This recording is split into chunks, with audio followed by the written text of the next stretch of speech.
Hello and welcome to the new program, Road to State House. We are leading all political parties on the starting point where they will get ready and move towards State House. In other words, it's going to be a race to State House. We have about 14 political parties registered, all of them vying for the presidency. And therefore, for us here at Star Television, I think it is incumbent that we follow these aspirants as they make this historic journey towards State House. And to begin this program, it is my feeling that I should start the program with the new political parties, the new kids on the block vying for this coveted prize. And my guest in the first edition of Road to State House is the Honorable Lamin Bojang of the Gambia Action Party. Mr. Bojang, welcome to the program. Thank you very much, Mr. Jones, for having me. It is an honor and privilege, and I also want to thank you that I did not know that it were the first to show up during this very important program. And I want to thank you and through you to your team and the management of Star TV for coming up with this very important program. And like I wish, we will definitely want to associate ourselves totally with this laudable initiative. Thank you very much for having me. There are 14 lanes racing towards Banjul State House, where at the moment the incumbent Adam Barrow is sitting, and I'm sure jealously guarding that seat is going to be one of the people on the race. But then, who is Lamin Bojang? Thank you very much, Mr. Jones, once again. I am Lamin Bojang. I hail from Brufut, born and brought up in Brufut. I attended Brufut Primary School, attended St. Peter's High School, also enrolled at the Gambia College School of Nursing and Midwifery. At the time, I wanted to become a doctor, and also at that time, this was the highest learning institution as far as the Gambia is concerned. So some of us had the privilege to be enrolled, and I graduated as an RN. I was also enlisted into the Gambia Armed Forces in 1995. Actually, we were supposed to start our training 22nd of July 1994. 27th of July 1994, and then the coup took place on the 22nd of July 1994. So our training was deferred to January 1995. So after, but purposely I joined the military because I am a medical personnel, and at the time also there is a scarcity, or there is in the army at the time there were no RNs. So I had a privilege also to serve in the armed forces. Yeah, and it is I don't know if I can continue. Yes, go ahead. People exactly. want to know you. They want to know, why should we vote for you? Who are you? Exactly. So after after graduating from School of Nursing and Midwifery, I worked at the RVTH or RVTH. Now it is Francis Small Teaching Hospital. Exactly. But I spent most of my time at Fajikunda Health Center. This was where I quit to join the military. So when I joined the military, it was based on the desire to continue on the same field, because even after my graduation or my recruitment training, I still continue to be the head of the medical services in the armed forces. And it is that way that I rose in the ranks. I had my training in 1996 in Ghana. In fact, our badge is the first badge of the Second Republic, and I was the best recruit of that intake. So after 2 months of our graduation, I was promoted to rank of corporal by virtue of my profession, because I entered the armed forces with my profession. So from there, I also sat to the cadet exams, and I came first, alhamdulillah, during that program too, examination. And I was sent to Ghana with some of the officers. And when I returned also, I continued in the same field. I was the head of the medical services for some time. And along the line, I held several positions, and I also rose through the ranks, second lieutenant, lieutenant, captain. I stayed for a very long time as a captain. This was the period also where my leadership was also tested. I was posted, far away in Farafeni. I'm sure Farafeni used to be a camp, completely detached from, the traditional military encampment. So I was there for about 5 years, as a young captain. This was the first time that you will deploy a captain to that far away place, inexperienced, but also somebody who led by example. So while I was in Farafene, this was where I also revealed my skills as a leader. This was the place I also had the opportunity to understand the military. This was the place also I also tried to change the mindset of the people, because Farafene used to be a punishment camp. Like people who were in Fajara Barracks, Yundum or State Guard, if they committed crimes, in order for them to punish them, they send them to Farafene, because Farafene is far away from here, resources are scarce, place is hot and stuff like that. Very dry and very, dusty.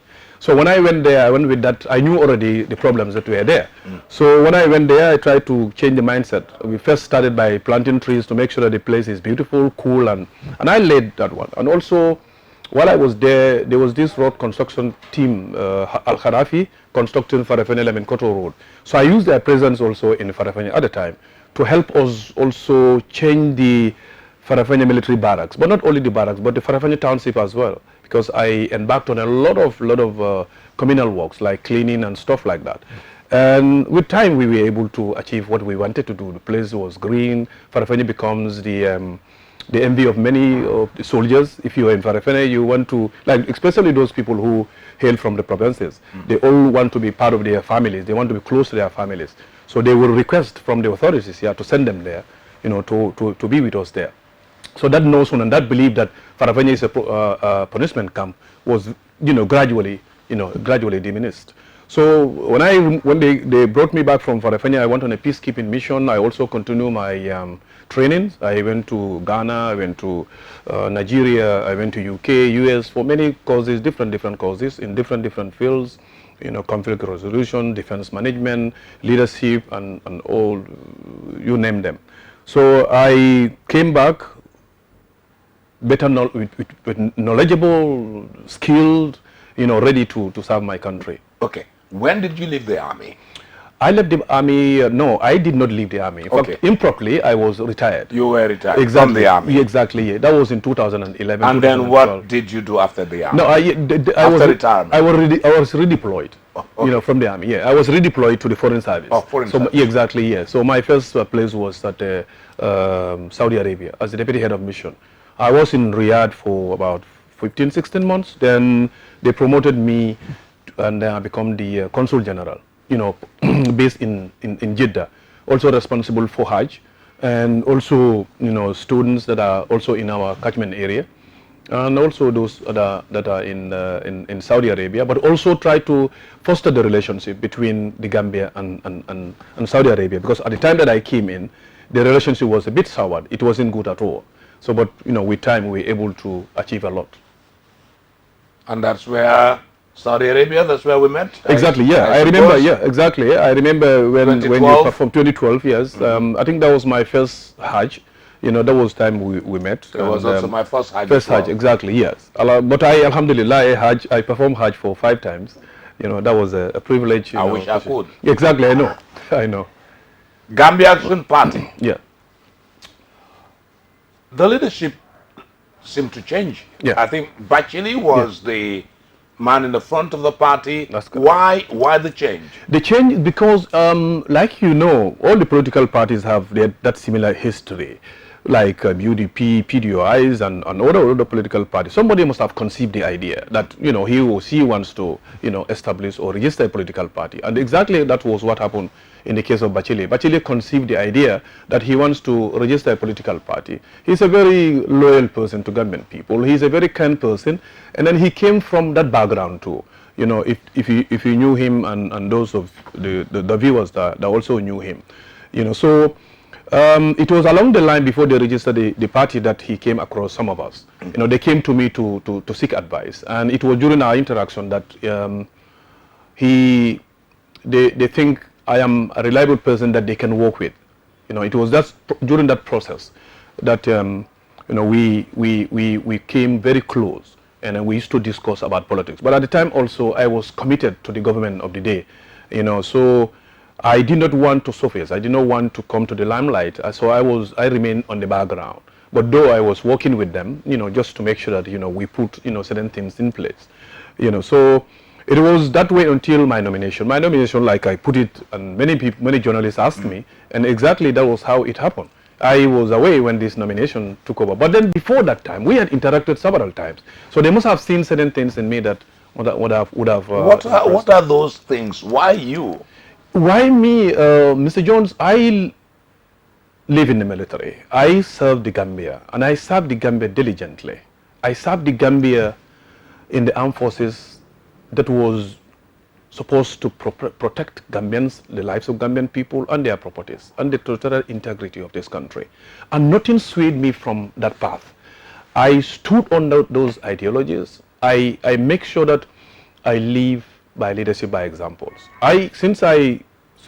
When I was enlisted into the armed forces, I manned that leadership position. Even during my recruitment, we used to call it a senior man. I was a senior man that one is by virtue of either your name, like they will write the name in alphabetical order. So there are some people whose name will appear before me, but naturally I became the senior man. So I served in most of my career in the armed forces in leadership position, in position of authority, in privileged position. So, and I also exhibited that excellent degree of leadership that is enviable, that is inspiring, that provide that hope for those people. And I spoke for the voiceless. I tried to stand by those people that I think, are the underprivileged, the people who are marginalized.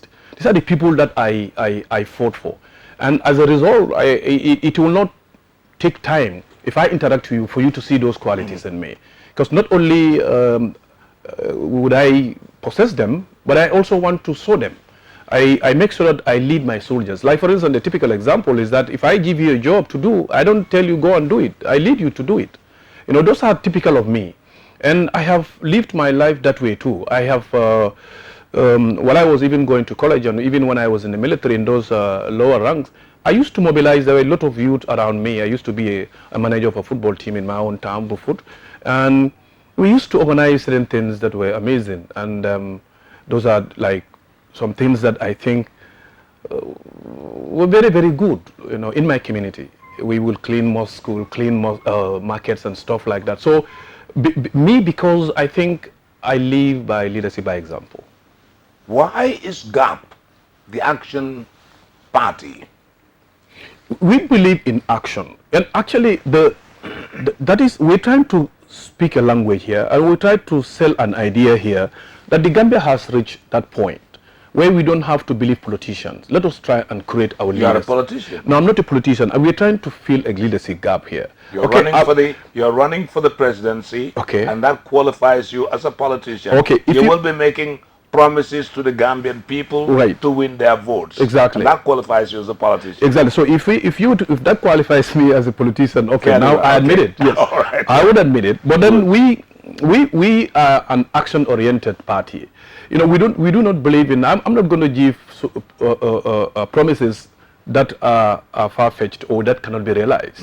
That is not the ideology. That is not the approach that we want.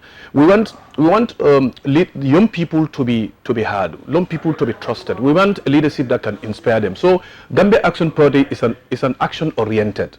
We know that we can do it that way. There are a lot of things in this country that cannot be just be done in a classroom or in the state house or in the studio.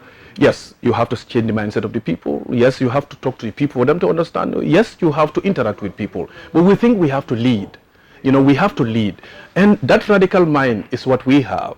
And if we're going to succeed, we're going to go with that radical thinking. And that is what is going to change this country. Maybe your program is going to also allow me to, share some of those paths that we're going to help. Why not? Why not? Yeah, Why exactly. Not? Yeah.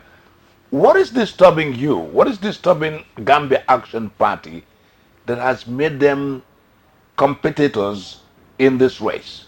What don't you like about the present status quo? Leadership. It all starts. To be diplomatic about it, I will say the leadership. But in this country, to be honest with you, Malik, everything is not in order. Honestly. Give me examples. Tell the voters. Tell them you want their votes. Exactly. This is not right. I'm going to fix. Yeah. that is not right, we will fix. You know, you're talking to somebody with a wealth of experience as far as this country I is understand concerned. very Exactly. well. So what I'm going to say is exhaustive. I cannot exhaust all. Give us some examples. Exactly. You know, the typical problem in this country is this: we've been struggling with energy for a very long time. I mean, electricity. You know, how can we develop this country without sufficient and affordable electricity? That is not possible the way we are at the moment, the current status quo. It angers us, it annoys us, and there are solutions that we want to proffer to make sure that we eradicate those problems. Number two, Mr. Jones, you have seen our health sector. It is pathetic. It is very, very sad for a sovereign state, an independent country, to still rely on the healthcare of other countries. If I live here, a lot of people have sent me messages. Can you help us to evacuate our sick people here to our neighboring countries for Medicare, because they cannot afford. And in fact, even if they can afford, they cannot, you know, carry out those kind of treatments here. Now, as a country, if your people are sick and you cannot take care of them, that is pathetic. That is serious. And as we see today, 3 years down the line, nothing absolutely. I give you a typical example. I have a friend whose child fell sick and they took the child to hospital. There was simple procedure, herniorrhaphy, just to remove, he has hernia. Okay? And they're supposed to carry out that procedure. They wheeled this child to theater. 5 minutes later, they brought the child back because they said some of the instruments were missing in the Gambia, at RVTH, and at our teaching hospital. What we're saying is this: let us because, you know, hey, like Yaya Jammeh or hate him, during his time, something has been done in this country, and that is what most people don't want. If my statement is going to cause any harm or discomfort to anybody, I want history cannot be altered. Exactly. What has happened must be said. During his time, infrastructure has been at least improved. Okay? At least we have seen 2 hospitals being built, you know, in Farafene and also in Bojang. What we are saying is this: let us try and do something about our health system. Otherwise, you know, our people today are dying of ailments that are, nobody died from those kind of illnesses in the world today. What we do is, let us overhaul RVTH. Let us upgrade that hospital to be the envy of the sub-region. And we can do it. Because this is the Gambia. There are a lot of things that we can do, but our health system, for instance, is based on this colonial health system: the primary health care, the secondary health care, and the tertiary. At the primary health care, we recruit traditional birth attendants. Mr. Jones, until when? That is why until today, you see that our women who are in labor are on wheelchairs, or maybe they are put on horse carts or donkey carts. This is 21st century. We're still living like that, and that is why we're saying that we have a leadership crisis.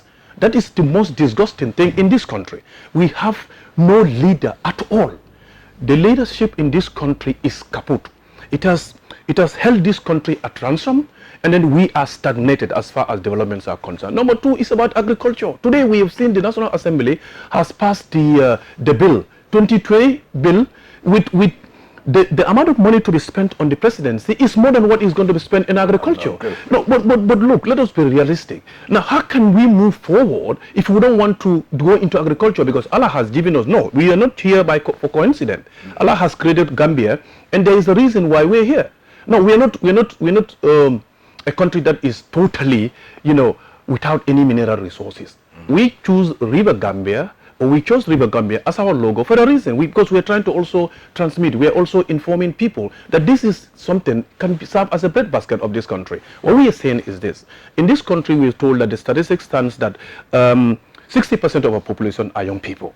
Now, what are we doing for the young people? 200 or 300,000 kids are going to graduate from schools very soon. Where are we going to put them? Look at the backway syndrome. What are we doing about it? It is a phenomenon that has to be contained, but we take sound leadership. Now, we're talking about agriculture. Let us go mechanized.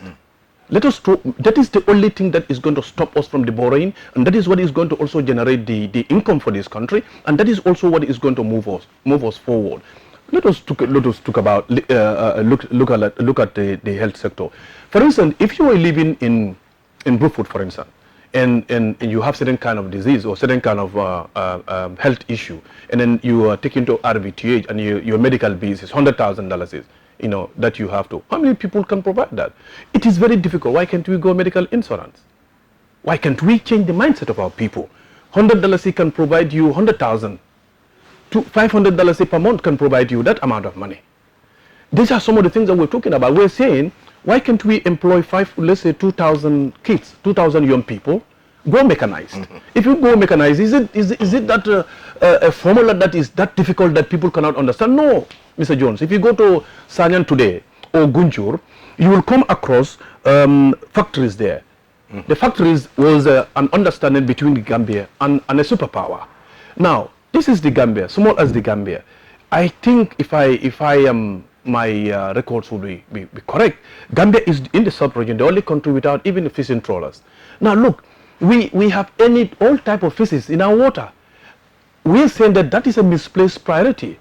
We have 60% of our population, yet still our government is going outside there to go and negotiate with a superpower to come and fish in our waters and leaving our young people. Now, what we are saying at Gambia Action Party is this: we're not going to do that. We're going to negotiate for them to transfer that knowledge and skill, and also making sure that even if it is going to be a loan, we take a loan for them to be able to build those structures for us. We employ our young people. We at least negotiate for maybe 4 or 5 fishing trawlers, at least with added value chain. We will be able to change the dynamics. We'll be able to change the lifestyle of Gambian people. Somebody will argue, no, Mr. Bojang, but this was tried here, but it did not succeed. But Mr. Malik, let's look at this thing critically. If you remember, even during the Second Republic, they used to give young people boats for them to go and fish. How much are they paid at the end of the day? How much are they paid? Just like today, we know that what they promised, or the coalition promised us about the bag of rice, is not true. They fail us. $500. It's about 1,000. If the rice that you eat in your house, because the rice that the president eats is the rice that the common man should also eat.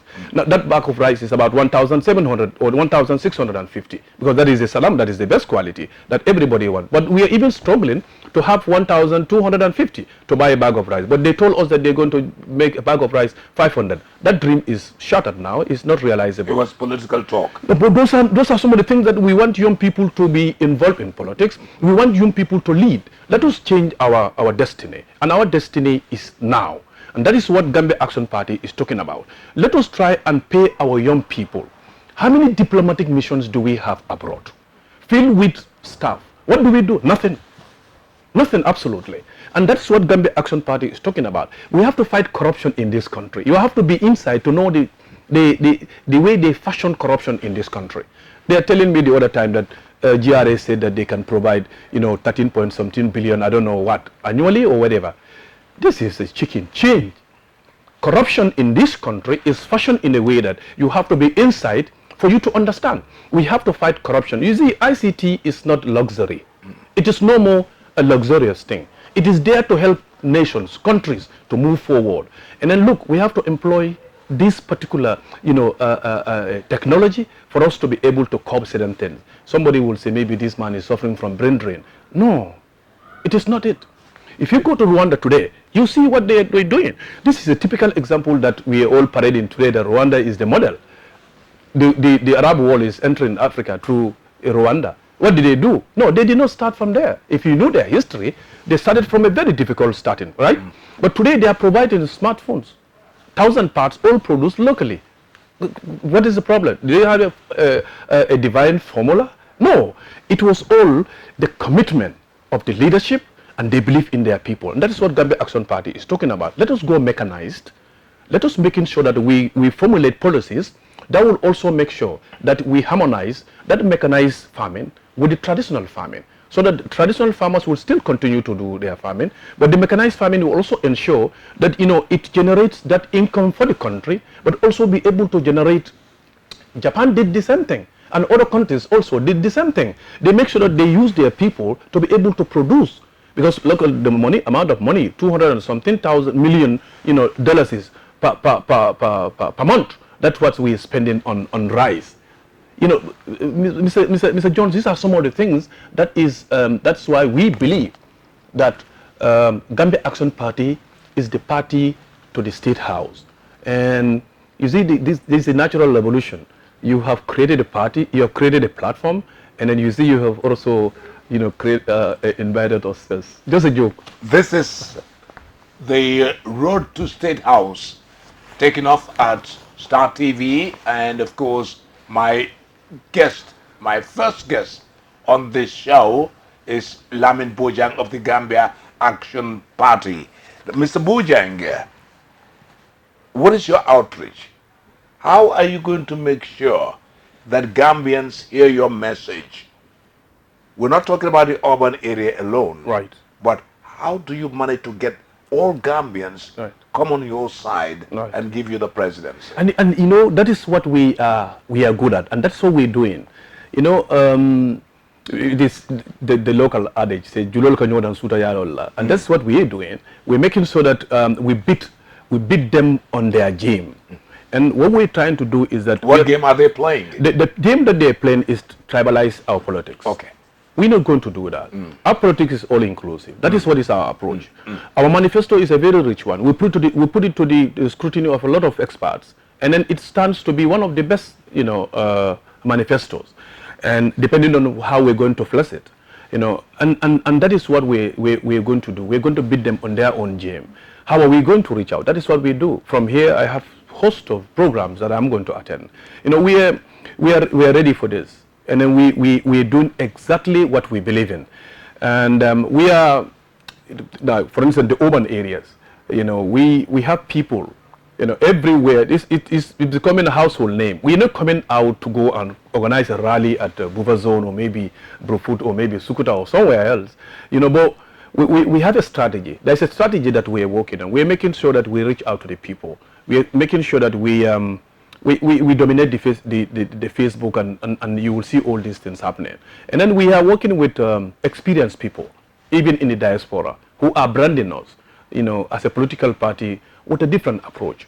And that is what is going to give us edge over most of these political parties. They are non-starters, and like I said earlier on, the fact that you've been in this system for a very long time does not give you edge over anybody. The fact that you are from a particular group of people, your particular clan or maybe region, does not give you any advantage over anybody. What matters here is that the message that we're putting across, and the message that we're putting across is for every Gambian, for them to be able to, simple, easy to understand.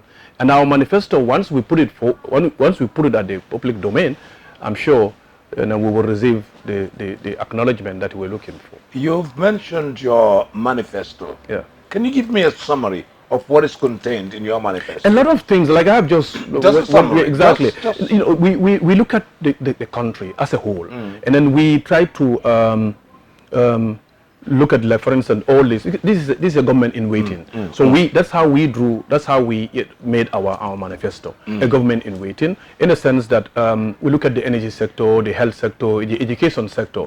The infrastructure, our social, fabrics are losing the grip, the discipline in our houses. How are we going to make sure that we take care of those things? And the security sector, the infrastructure, just to name the fisheries and others. Those are areas that we have. But the most important thing also is that the education sector in this country, you and I will agree that today the standard has fallen seriously. How are we going to do to rescue this? I'm not underrating what is there right now. It is meeting the purpose, or it is producing the caliber that this particular curriculum is tailored for.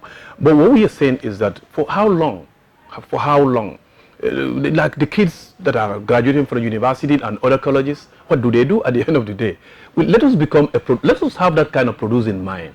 And our education policy and approach is this: let education be tied to a need.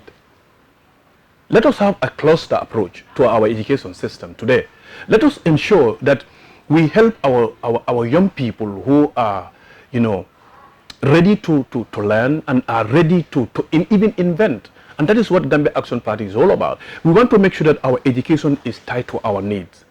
NAWEC needs engineers. NAWEC do not need only engineers, but also other areas, other professions. But also our infrastructure, the Ministry of Works, also needs some experts to be able to. So let us make sure that we look at our education sector and tie it to our needs. Okay, this is happening in other countries as well. And there is no big formula, there is no, impossibilities in it. It is all depends on the commitment of the leadership for you to be able to do all these things. Gambia Action Party is thinking like this. But like any other political party, we have our immediate problems. This country, to move forward, we have to have sufficient electricity. Environment is our major problem. And environment, like for instance, I'm sure this government is not doing anything about the climate change. What do they do about climate change? Yes, there is a ministry responsible for environment. Yeah. Exactly. But you grew up in Combo. When you go to Brufut area and see how much the ozone is taking the land. Exactly. Is that not a concern? It is a concern. What are we doing about it? Nothing. They're not doing anything about it. But what we are saying is this thing: as a small country, or maybe like they have graded us as a third world country, climate change is a reality, and we want to do everything possible to make sure that we fight climate change. If we don't believe in climate change, or you're not contributing in climate change, let us deal with the effect of climate change, because that is a reality. If you go to the provinces, I'm sure you've missed that place for a very long time. I mean, CRR, this logging that had become a lucrative business in the Gambia here. It has killed the Gambia. How are we? Let us replenish. Let us replace those trees that were chopped indiscriminately. If you go to that place and you see how we abuse our own forest in this country, you want to cry. And these are some of the things that we're talking about. Let us replenish. Let us replenish the flora. Exactly. And the climate change issue is that we need to have sufficient electricity, not only sufficient but affordable. Gambians today are struggling. There are businesses, sometimes we do caricature, we do mock each other. No, Senegal is far away, ahead of us. It's because of electricity. If electricity is there, it helps. It challenges the human being to become productive. It helps you to become innovative, creative. So Gambia Action Party, that's what we do. These are some of the things about our manifesto. Do you foresee, it's a race. Right. There are 13 other competitors along the way. Right. We don't know what will happen, whether by the time we go halfway in the race, others will be left behind and will not show any particular interest of continuing the race. Right. But what are some of the foreseen challenges, and how do you intend to overcome them in your quest to win the presidency? The foreseen challenge right now is the constitution of the country, the simple majority. This is the challenge. What we are saying is that we have to do away with it. We have to do everything possible to make sure that, because I am yet to meet certain 50+1 is what you're advocating for. Exactly. That's what we're advocating for. And we're saying the Gambia Action Party is going to score that. We're going to score it because, like I said, we're going to beat them on their own game. So that is one challenge that we are facing. The second challenge is that are we still going to listen to the coalition, the members of the coalition? Are we still going to? Do they still have something in their tank that they want to tell Gambian people after they plunge us into this chaos? We're in a chaos. That shows to every Gambian that let us business as usual is no more. We Gambian youth, we have to understand something. Let us not be married to politicians or political leaders because they've been there for a very long time. Let us take a back stage. Think critically. Let us see Gambia and Gambian people. Okay? Let us put people in our leadership position who have been scrutinized, who have been tested, or whose leadership has been tested. But among the coalition, 10 or 8 or 12, none of them. These are opportunists. They capitalized on opportunity, and they created a kind of a club that disappointed every Gambian, and that is why our development is stagnated. So yes, the foreseen problem that we have is that the constitution of the Gambia has to be changed. That part of the if now against 2021 or even 2020, we are ready for both periods. Now, if time will not be there to allow the referendum to take place, which I think they will make sure that the referendum takes place within this period. But if that is not the case, the the simple majority thing, it should be removed from the constitution. How is it going to be done? We have to make sure that we engage the lawmakers, because like you remember, it happened here. This country was held at ransom for a very long time because the vice president's age, has to be changed from the constitution. So if that was the case, then this one is more important than that, because this one affects every Gambian. So we're thinking that, even if there are not going to be time for them to be able to do that, or referendum, but that particular part, no matter what game that they play, we are looking at them, we are monitoring them 24/7. Where does your power lie? Why do you think my family and some other Gambians will vote for Gambia Action Party? The Gambian Action Party, first look at our approach. Our approach is all inclusive. We all belong to tribes, Alhaji. If I want to belong to a political party based on my ethnic group or my tribe, it means I'm betraying Gambians. If I want to belong to a political party based on the fact that I come from a particular region, I am betraying Gambians. But if I also want to belong to a political party that has no agenda for Gambian people, it means I'm betraying Gambians. But if I also want to come with solution to the problem of the Gambia, sticking and only sticking to that policy or those ways which are outdated, have never been implemented anywhere in the world, that it means I'm also betraying Gambians. Gambia Action Party is saying that we have to make sure that we believe our people. We have to believe in the Gambian people. We have to believe in our young people. We have the problem why I'm not referring myself to as a politician is because we believe that we have a leadership crisis in this country, and that is the issue that you have to look at. Scrutinize me anyhow, put me to any test, and I'm sure you will be delighted for the result that you are going to have. So for me to be able to convince you, look at me that is talking to you, first. Is he the guy who has been serving the Second Republic and has been bullying Gambians and has been, neglecting his responsibilities, or maybe, he has mismanaged funds that were, trusted to him or something like that. Do a background check on me, like I am doing today. I was in the military. I never believed in military coup d'etats. I believe that the war wasn't made by force.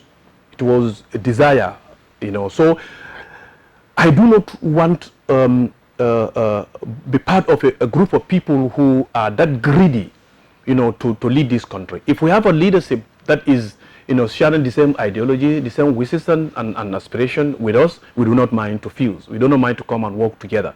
But for you to be able to trust us, for you to be able to vote for us, continue to follow us, because we have a very rich manifesto, and then we are speaking a language that is decent. We are decent people. We are embracing our culture into our politics. We want to make sure that, every tribe in this country have a take from our party. We are an all-inclusive and all approach. Our executive is composed like that. Sarahule, Manjago, Jola, Mandingo, Wolof, Fula, everybody we all in. And then we are, relating to the people well, because, listening is a very difficult skill, and we want to listen to everybody. And I think that is Let me take you to current affairs, things that are happening in the Gambia now. Right. And as a politician, you must keep track on and also have your own reservations. That's correct. Regarding that. Recently, the pressure group 3-year Jotna called on President Adama Barrow to step down in 3 years. The Barrow Fans Club came out to counter that, that Barrow is mandated by the Constitution to run the affairs of state for 5 years. The APRC is calling on the government of the Gambia to respect an AU, ECOWAS, United Nations brokered arrangement wherein Jammeh can come to the Gambia at a time of his liking, of which the government spokesperson is saying that Jammeh is only homesick. He was also homesick, and that they cannot guarantee, the government cannot guarantee Jammeh is coming back. What is your take on these three things that have unfolded recently? Yeah, first on this 3 years, 5 years thing. You see, Malik, I'm sure we all know the definition of leadership is to influence people to do things even if it is against their will. One of the most important thing about leader is integrity. You know, leadership, if you remove, you know, there are traits of leaders, there are qualities that leaders must possess. But one classical, you know, trait Component. component of the leadership skill is integrity.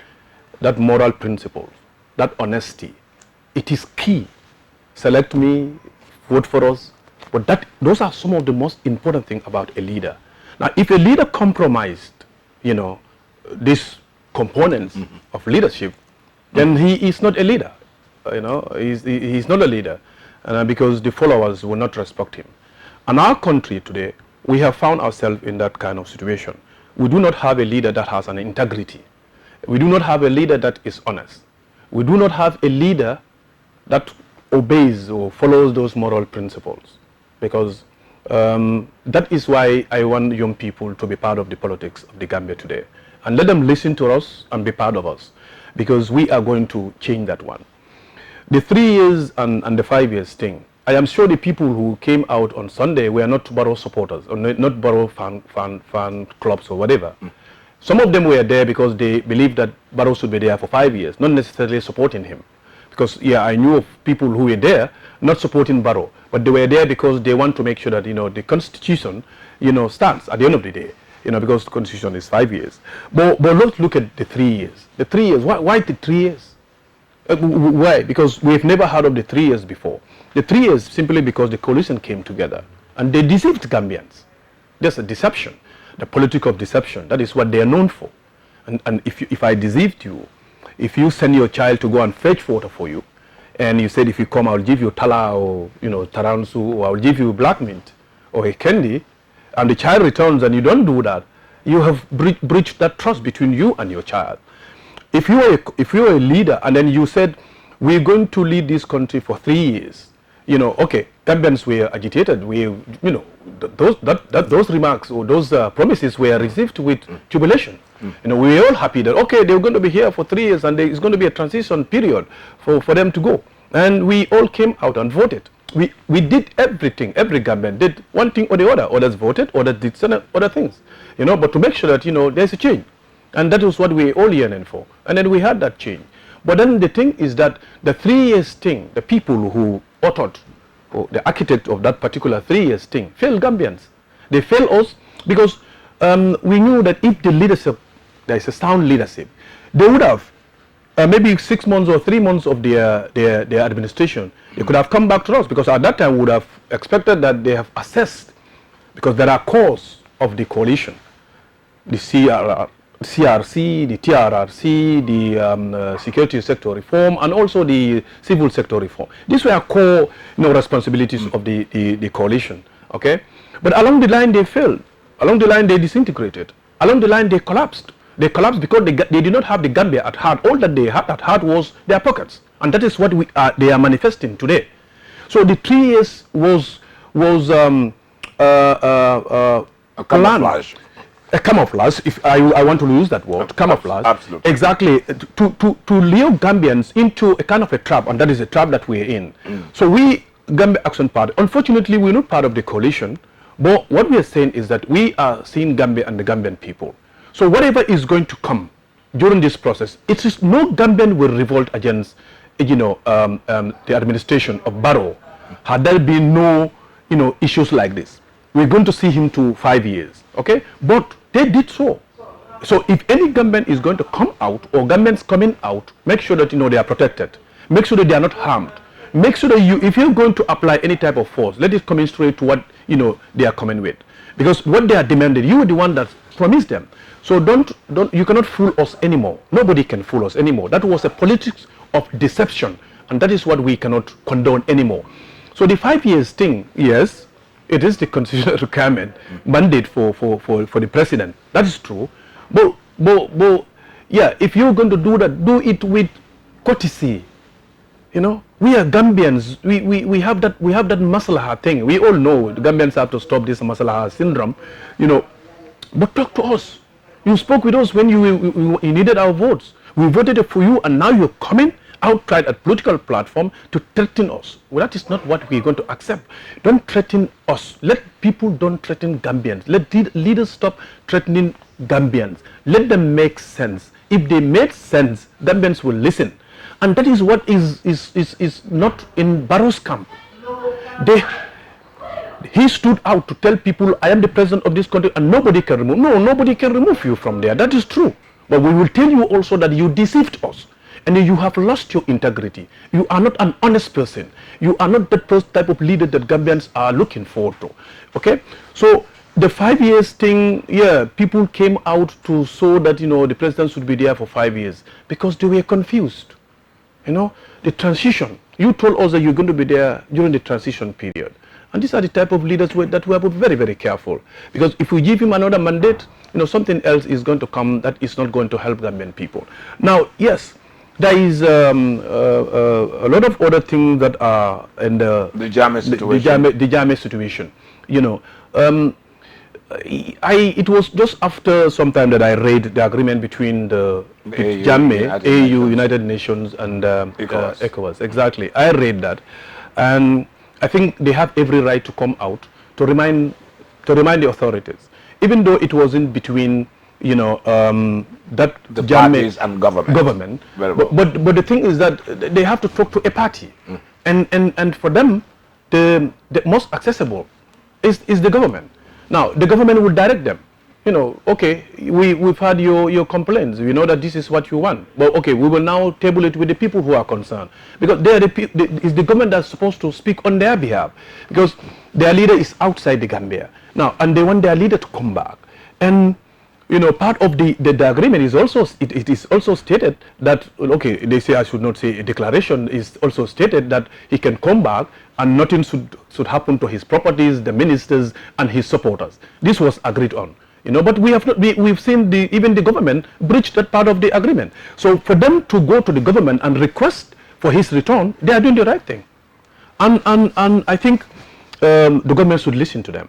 It depends on the agreement that they are going to reach with them. But yes, the government should listen to them. There are a lot of things that are happening today in the country. They not only about that, but the secularism issue about our constitution. Do you think that people misunderstand the secular, yes, the word secular? Because our next door neighbor have in their constitution the secular issue. The Senegal is a secular republic. But it doesn't bother them. The people that are living in Senegal, Christians just like us, they're Christians, they're Muslims, they're even atheists, but we haven't seen any clash of that nature. Now some people are saying that the secular in the constitution was injected after the referendum. But did it bother us? Was there any issue of secularism bothering the Gambia? Yeah, it depends on the meaning that you give to the word secularism. I'm not an expert on it. In fact, is it a political ideology? Is it an economic ideology? Is it another school of thought as far as religion is concerned? Like you said, for instance, you quoted Senegal. You mentioned Senegal, and for instance, in Senegal, if two male, like a man and a man, wants to marry in Senegal, is it against their law? No. It is not against their law. Man and man can marry in Senegal. I guess it's allowed in Senegal.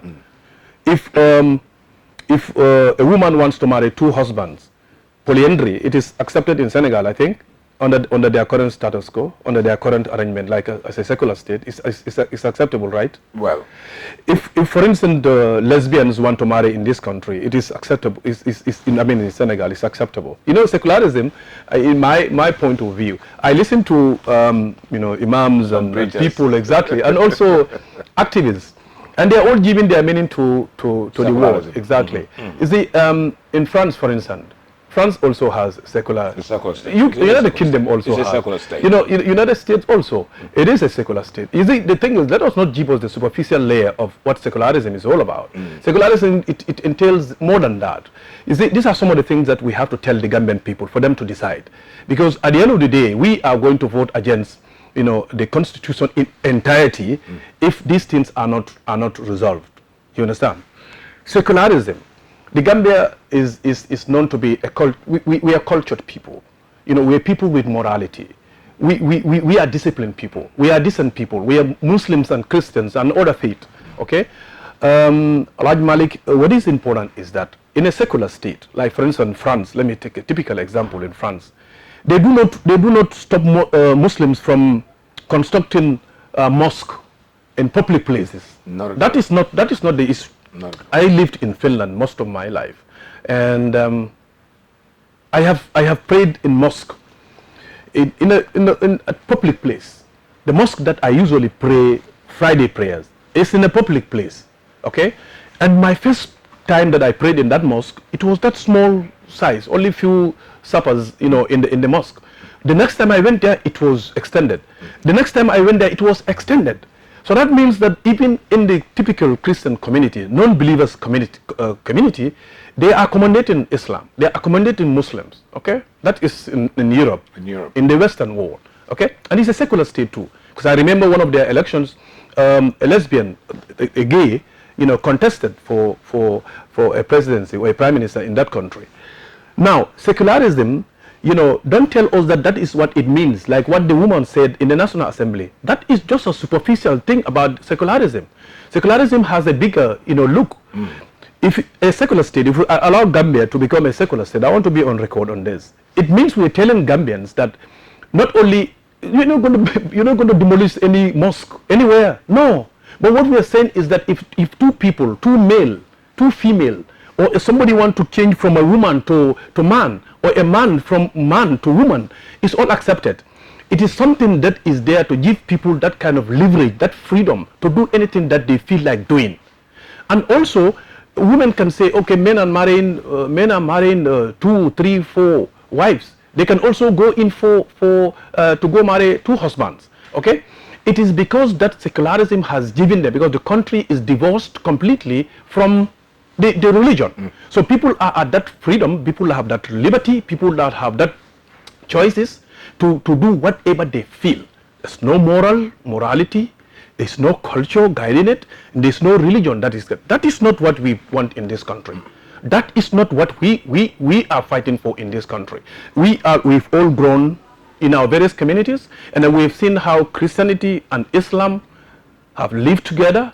You know what we missed as far as this particular debate is concerned? Let us create guidelines that is going to protect this country.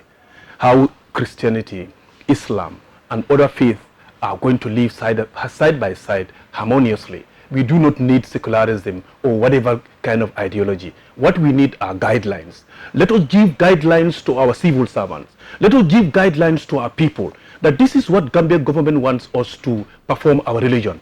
Secularism, we say no. That one is going to make us, animals better than us. We've gone through a hell lot of stuff. We are borrowing ideas and ideologies that are incompatible with our existence as human beings, as Africans. They made us black. They made us believe that we are black. We say we are black, and everything that is bad is black. Okay?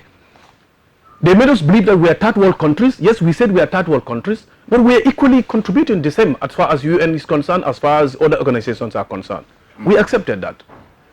They make us, beg for us to be able to develop our own people, and then we accepted that. And then now they are telling us how we should live our life. No, let us not accept that. Let us not accept that. We are not dictating to any, civilization. We are not telling any, region. But we are telling Gambians that, look, let us live side by side with other religions. It does not matter. Gambia is not a religious country. It does not matter. Gambia is, what matters here is that let people perform their religion, in peace. Let people have that freedom to perform their religion anywhere, in the church, in the mosque, wherever they want to perform their religion. Let them be allowed to perform their religions there. But let them stop, when they're discussing about secularism or whatever, let them tell us in detail what it contains. And therefore, we'll be able to make our informed choices. But the way they are, it is that same deception that is also floating. And I think Alhaji Lamin Bojang, flag bearer for the Gambia Action Party. Let me take this as the last question in our discussion today. What is your message to the Gambian voters as you journey towards State House? We want Gambians to listen to us. We want Gambians to understand that Gambia Action Party is an action-oriented party. We want Gambians to understand that we have to graduate from that politics of deception. Let us be realistic. Let us believe that this country can do it better than any other country. We can be a model to other countries in just, a very short time.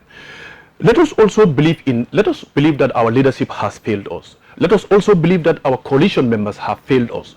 Let us not give an opportunity to somebody whose background is not being scrutinized. Let us not just align ourselves to political parties based on ethnicity or based on where one comes from. Let us be realistic. Let us stop the politics of insult. Let us see Gambia Action Party as a party that has come to redeem us from the predicament in which we have found ourselves in. Our country has a leadership vacuum, and then that is the vacuum that we have come to fill. Mind the gap. We are going to be the next government, inshallah. Thank you very much, sir. Thank you very much. It's been a pleasure to have you, on sir. Road to State House. Thank you, sir. We wish you well. Thank you, sir. That was the Honorable Lamin Bojang, the leader of the Gambia Action Party, in the debut program, Road to State House. For me, Malik Jones, will be talking to them. Bye-bye.